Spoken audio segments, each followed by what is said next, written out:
Welcome again to Joe Stunner Boxing. Hamzah Sheeraz bombs out Edgar Berlanga in 5 rounds. It was actually 4 rounds and 17 seconds. And you know what? Apart from the ending, there isn't much to say about this fight because you've got two guys who are renowned for their punch power.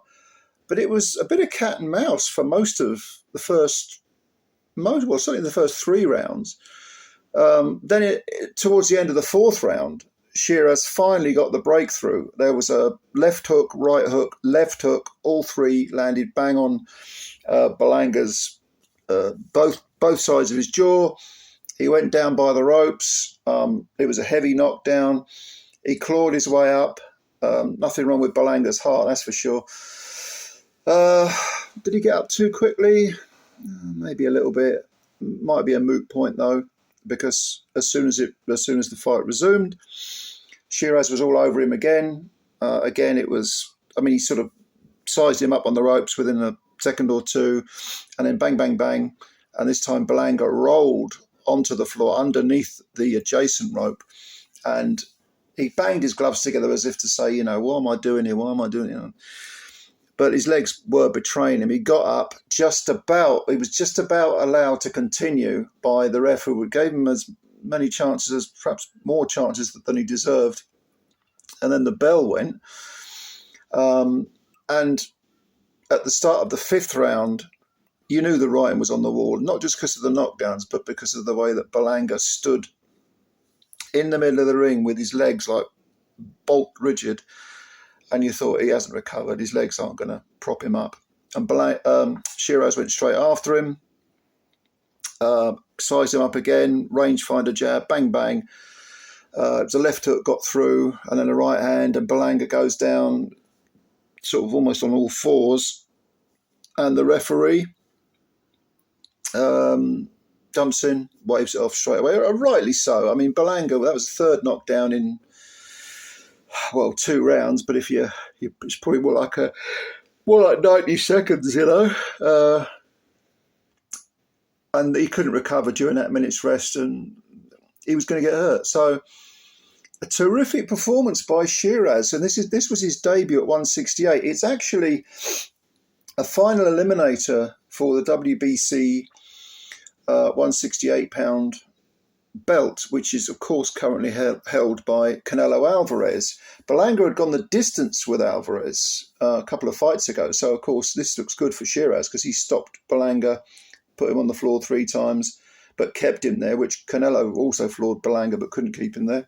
So that's a good little feather in his cap, string to his bow, whatever you want to say. And Turkey Al Sheikh has talked about Sheeraz fighting Canelo next year. Of course, Canelo has got the fight with Terence Crawford coming up. So he puts himself in the firing line, in the crosshairs for a world title fight. And Hamzah Sheeraz is only 26 years old. Now, looking at the size of him, I mean, he's 6'3". He's always had massive dimensions. It does make you wonder how he made 160. And the Carlos Adames draw, which should have been a defeat for Sheeraz, that was over in Riyadh back in February. You can sort of put that down to being weight drained, I think. Sheeraz has also hooked up with Andy Lee, who is an excellent trainer, very cerebral trainer, having worked extensively with Emmanuel Stewart. I think that's going to be a very good pairing.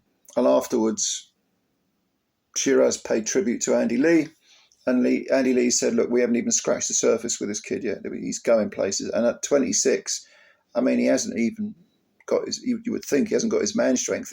He's so tall for the weight, for the 168-pound limit, never mind the 160-pound limit.